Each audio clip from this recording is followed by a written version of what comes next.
Hello everyone, Life Power here, and welcome back to Soul Calibur 6 Libra of Original Soul starring 2B. In the last episode, we fully leveled up Daka and Kashgar.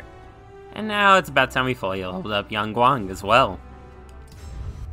I don't know if you can tell by the sound quality, but I got myself a new mic. A blue snowball.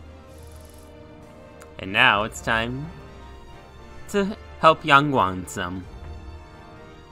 Way many episodes back when the episode quality was quite shitty compared to what it is now. We began to investigate a group known as the Five Rings. And now it's time to finish our investigation by starting with a letter for Ruan. Zihan asked me to take a letter to his old friend Ruan to request his help, but only kicks and throws are effective. Level 22 compared to level 62, this is gonna be easy. Zihan's shop was in a bustling commercial district near the harbor. I imagined that a front for a criminal organization would be tucked out of sight, but it was a large building facing a broad street. Oh, if it isn't 2B! It's nice to see you again! Welcome! I really hate that I chose this voice for Zihan, but I gotta. After we had caught up, Zihan took a letter from his coat. Would you be willing to do a job for me? I'd like you to deliver this to an old man named Ruan who lives outside of town. He's a former soldier who used to be our most skilled man.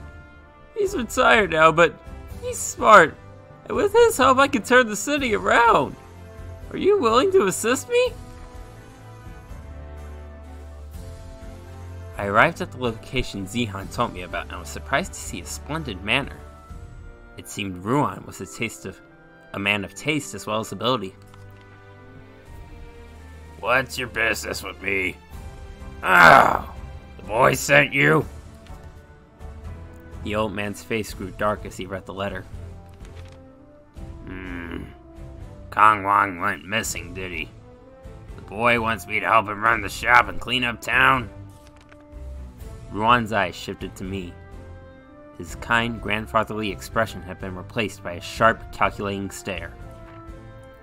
In our line of work, the business is only as good as the one who runs it. People might lend you their strength, but unless you have the brains to use it, it'll go nowhere. I won't waste my time on someone who doesn't have what it takes, even if it is the boy. With that, the old man's smile returned. But he must have had a reason to send a stranger like you to convince me to help, right? And if that reason's a good one, perhaps I will lend a hand. For example, maybe you're a warrior with enough skill to entice me, What do you think? I think you're gonna get your ass kicked. Because I'm 20 levels above you. This guy has no idea what he's getting himself into. And we will prove it to him here and now. Battle 1. By kicking it out. By kicking him over and over again. Kick. Kick. Punch, punch, punch. Kick, kick. Throw.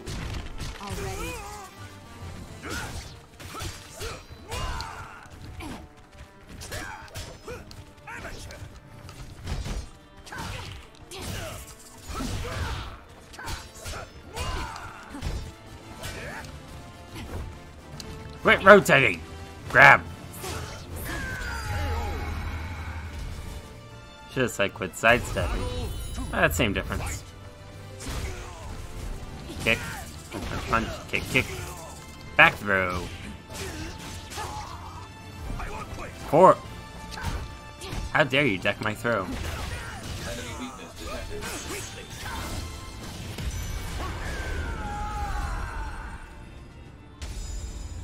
Pathetic. This is what happens when you overlevel yourself by doing the main quest. Ah! I must admit, I did you a disservice by underestimating you. You've proven yourself to me. I'll have to trust in the boy's intuition. He has my help, at least for a time. Ruan sank deep into thought. Let's start off by visiting a few noble citizens to collect funds. After that, we'll see who remains in the organization and get them properly trained. Of course, boy will have to work on his image too in order to keep Lid Pei's gang on their toes.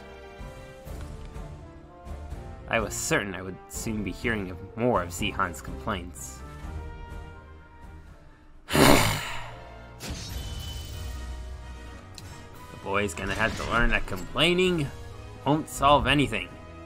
And we got a story mission here too, so let's stay. While walking along a dark mountain path, I spotted a small village nestled in a nearby valley.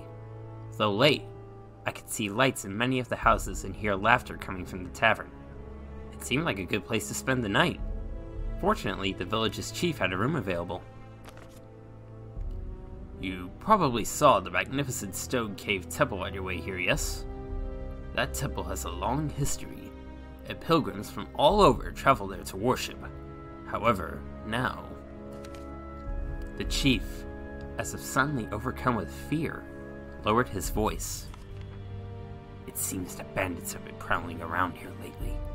Truth is, there's something very valuable in that temple that's been passed down for a very long time, and I'm concerned the bandits are after it. The chief raised his head and looked me in the eye. I can tell that you know your way around a weapon. I know it may be rather brazen of me to ask this of you, but would you mind assisting me in capturing the bandits? Of course, I'll reward you handsomely for your efforts. I told him that I would need some time to think about it. I retired to my room for the evening. As I readied myself for bed that night, I could hear something outside my window. Sensing it might be trouble, I placed my hand on my weapon. Listen up. Interested in some treasure? Given how secretively this individual was acting, I could tell he was not someone from the village. It was likely one of the bandits the village chief had mentioned. The man continued as I considered what I should do. Normally, I just kill those that get in my way, but you seem different. You've got some skill. Help me steal the treasure from the temple, and not only will I let you live, I'll even give you a cut of the spoils. Pretty good deal, right? So, want to make a large sum of money? The bandits seem to have been keeping an eye on the village for some time. If you feel like helping me out, then meet me by the waterfall behind the village tomorrow night. I was greeted the next morning by fair skies. Oh, good morning. So, have you reached a decision? Of course. I'll help you catch the bandits. I informed the chief that I would help him capture the bandits. Oh, I'm so relieved to hear you say that. Thank you very much. The chief spoke in detail about his plans to guard the village and about the reward.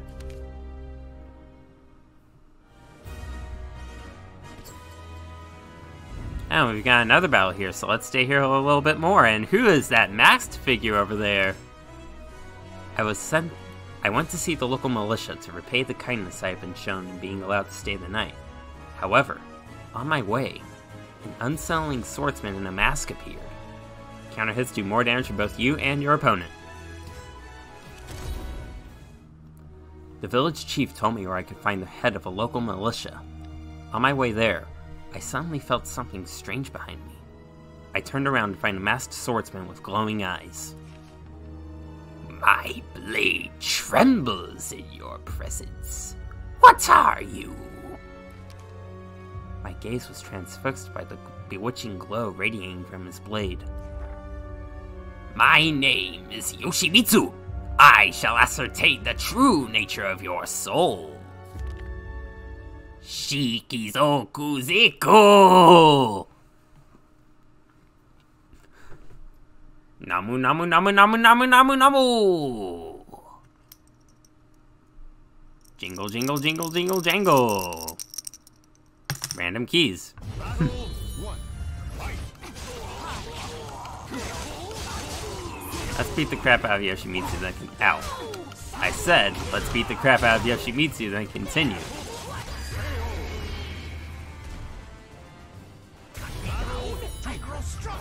Huh.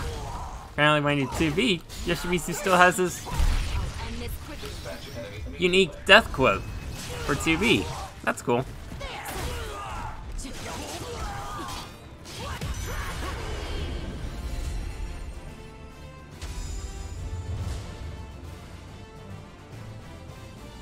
Anyway, that's one Yoshimitsu down. To you who seeks law and order, stay away from that village.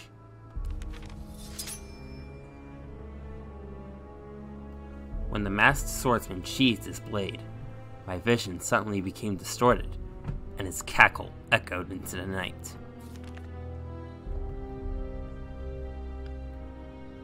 Hey, you okay? Surprised by the sudden shout, I readied my weapon. The man who called himself Yoshimitsu was nowhere to be found. Only a man who appeared to be part of the militia stood before me. Are you alright?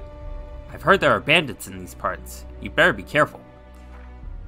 As the man told me of the treasure vault and its security, I made sure to be mindful of my surroundings.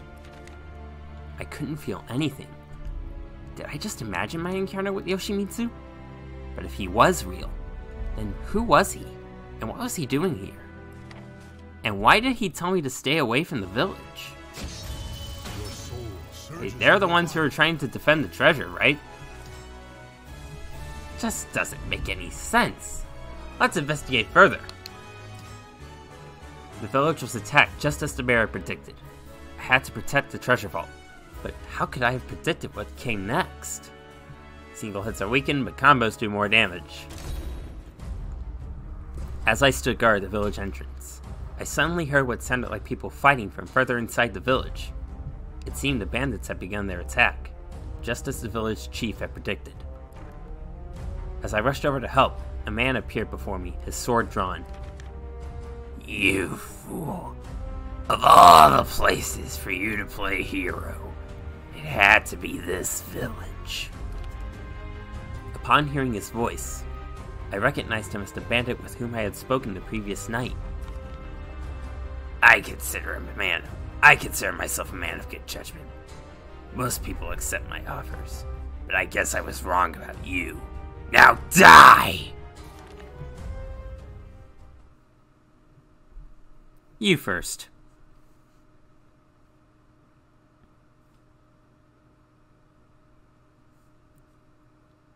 Cause I never trust a bandit who's off to set humanity on a dark path. Because humanity must always walk the path of light. That is the Yorha's calling.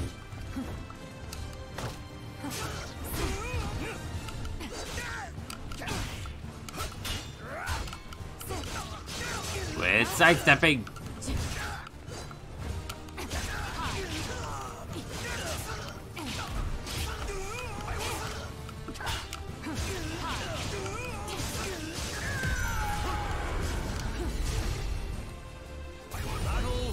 Round two. Pa pa. Pa pa.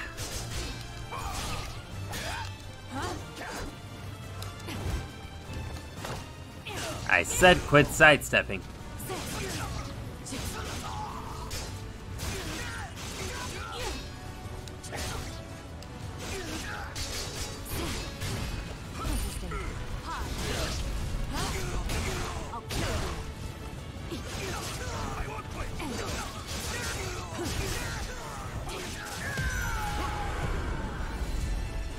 Stupid good-for-nothing bandit.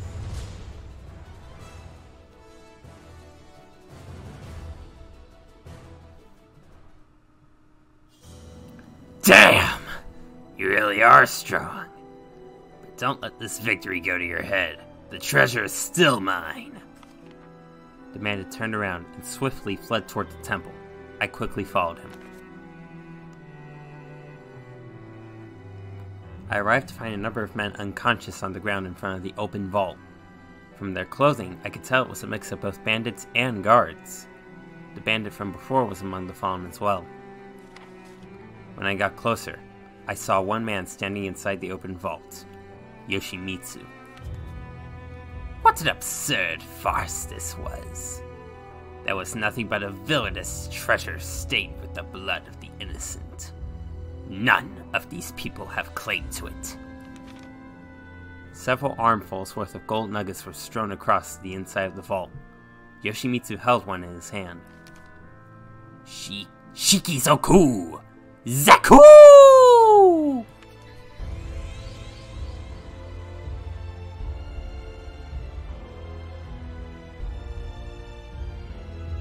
Before I knew it, Yoshimitsu had vanished along with the gold. In the resulting emptiness, I could hear his voice echoing in the still air. If you wish to know more, then follow me. Although I did not know what he meant, I intended to find out. I tied with the bandits and resolved to make my way to the location Yoshimitsu had indicated.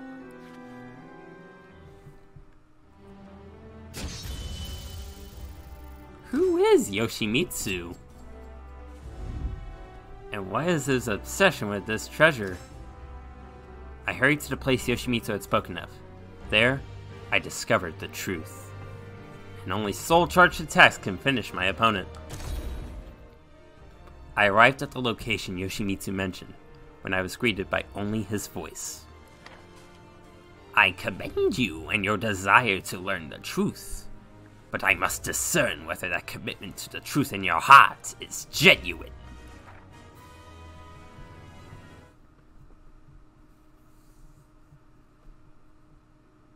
I want to know the truth, damn it! And you're not gonna stop me from finding out that truth. Battle 1. Fight. Might as well build up our soul gauge.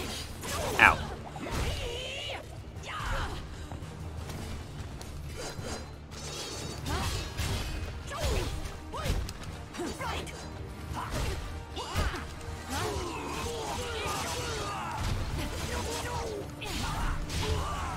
Okay, build soul gauge up, or at least try. What a waste of time. Too easy. Ah, no, that's not what I wanted to do. What a waste of time. Counterattack incoming. Soul attack. Do it. Initiating assistance. Single slice finishes him off.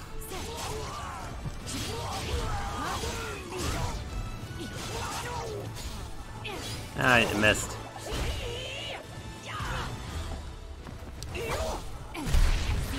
Dispatch enemy immediately. Let's build up our soul gauge even more. No, don't drain it. I'll end this quickly. Dispatch enemy immediately. This ends. Now. Executing support program.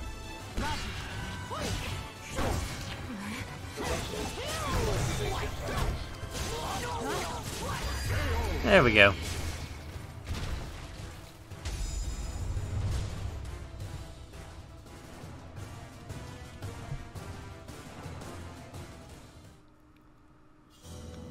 My blade can detect those whose blood is tainted by desire. You do not appear to be what it is seeking. Very well. Then you should hear this. Yoshimitsu dragged a figure out from the shadow of the tree. I was surprised to see it was the village chief. Yoshimitsu picked the chief up by his head, then reversed the blade in his hands and held it in front of the man's eyes. What are you? You villain. Look at my blade. Reveal what you have been hiding.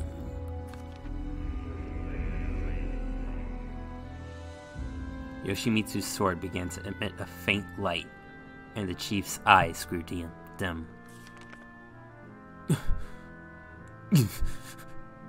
We're slavers.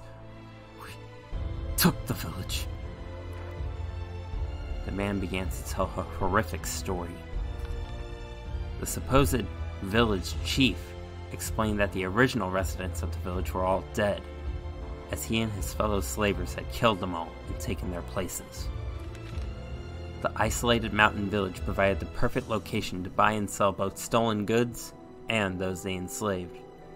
All profits the slavers made were stored inside the temple, and the bandits that attacked the vault were most likely aware of this. After the man finished the story, Yoshimitsu slew him with one deep thrust of his sword. Those that sought to protect the treasure, and those that sought to steal it, all were nothing but heartless savages that had strayed from the path of righteousness. The body of the false chief thudded heavily to the ground. When I looked up from the body, I discovered Yoshimitsu had vanished. Only his voice echoed in the night air. You who have attained great power, what path will you walk? Where will your heart lead you?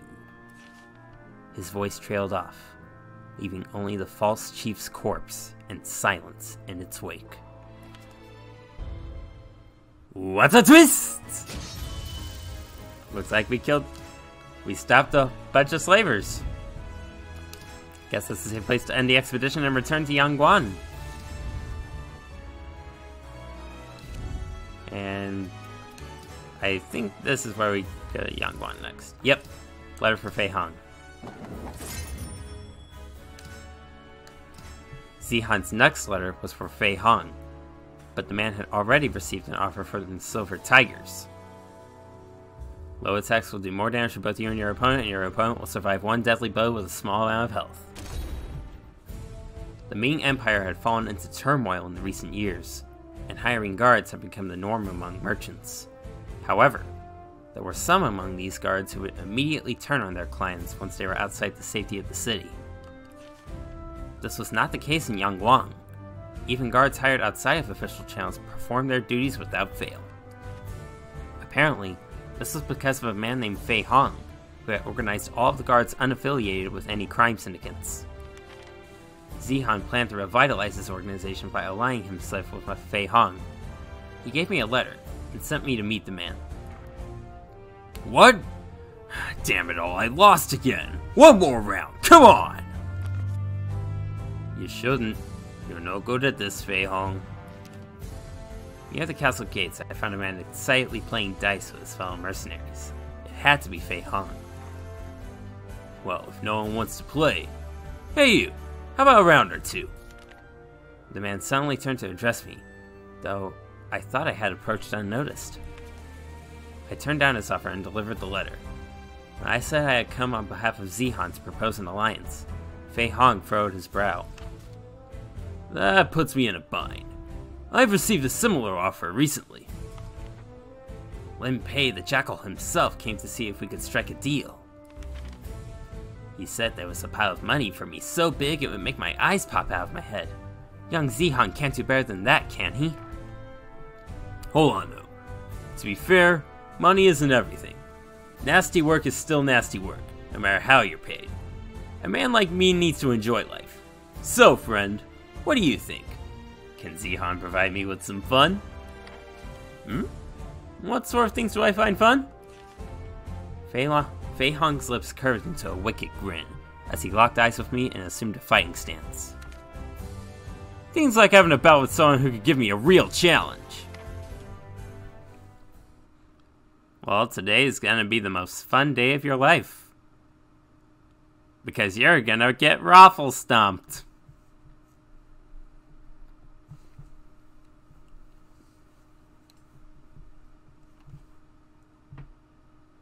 Battle 1. Fight. I'd prefer it if you didn't. Didn't sidestep or back up. I want to make this quick.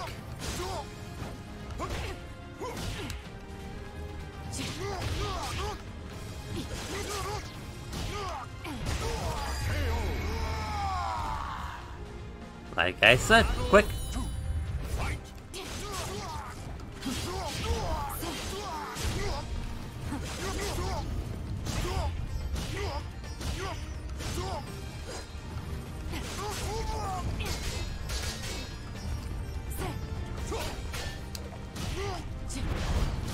said quit backing up.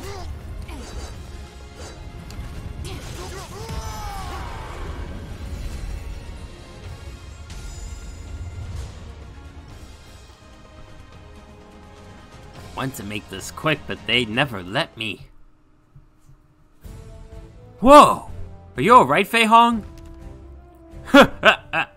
Exactly what I wanted! It's a deal. I'll work with Zihan. Just promise we can do this again sometime. Oh, I'll come with you. Hey, get in line! I'm going to sign up with Zihan first! These hired swords seem to have a strong sense of camaraderie. Now that Fei Hong was working with Zihan, it would be easier to find more men to help keep peace in the town, which in turn would help Yangguang prosper even further.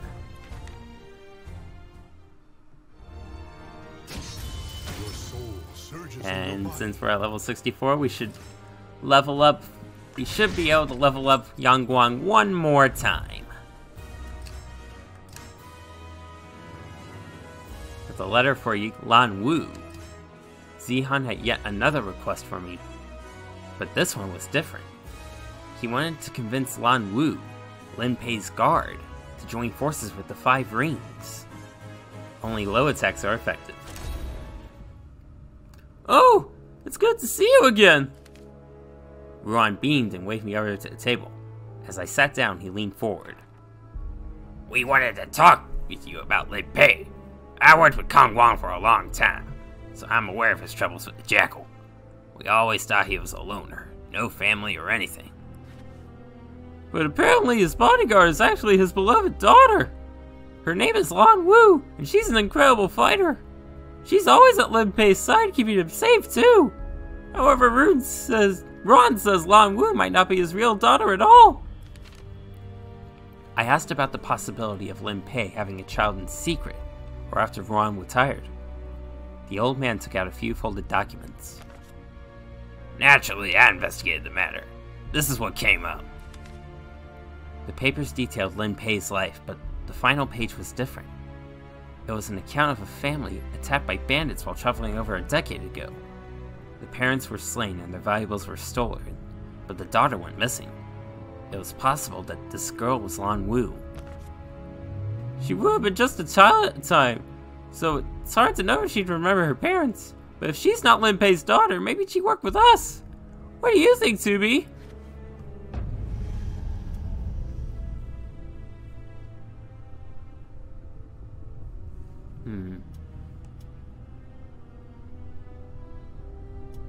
I don't really know.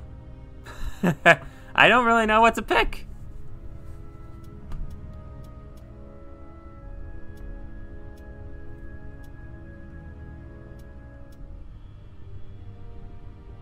We can't you know what? We can't gamble on the chance that Lin Pei killed Lan Wu's parents. Let's try a different approach, and try to get her to stop the fighting. After hearing my suggestion to convince Lan Wu to forge a pact between the two gangs, Zihan nodded in agreement. Fine plan. Needless conflict does no one any good. I doubt Lin Pei will accept a proposal like that after all these years of bad blood. Don't worry, I have a plan. In any case, we need to separate Lan Wu from Lin Pei in order to talk to her, but they'd recognize Ron and me in a heartbeat. That's where you come in. I agreed, but it was a risky task to undertake. I attacked Lin Pei just as he left the safety of the city. A sharp-eyed young woman was at his side, just as Zihan said there would be. Who in the blazes are you? You dare attack my father in front of me? You will not get away! I exchanged blows with Lan Wu while slowly maneuvering her away from Lin Pei. After I put some distance between us and him, the woman shifted her stance and narrowed her eyes at me. You're luring me away from my father, aren't you? What is it you're after? Tell me now! Battle 1. Fight. I don't feel like telling you anything, unless I beat you first. Get ready! You always did it!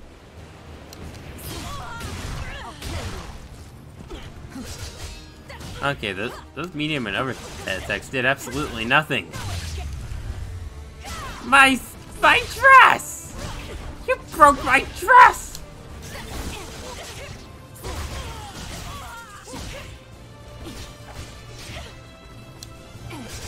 How dare you break my dress!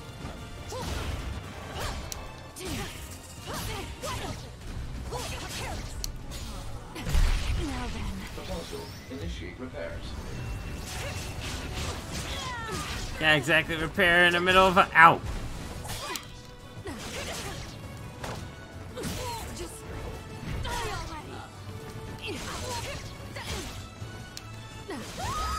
That was close. Battle 2. Fight.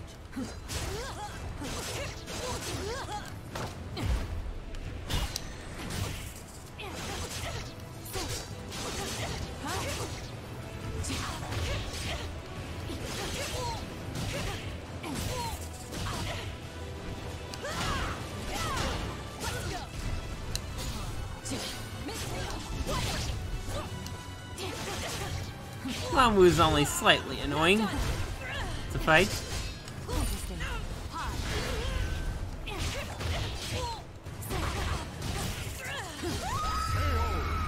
There we go.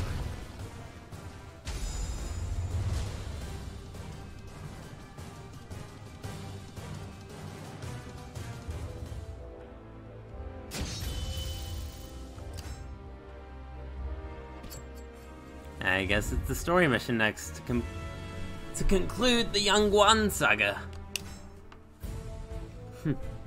You've beaten me. Kill me quickly. Kill you? I can never do something so wasteful. You're such a beautiful blossom. You're Zihan. Oh, you do me an honor by remembering me. How wonderful. So, would you be my wife? So subtle, Zihan. Huh? Play games with me and I will make you suffer.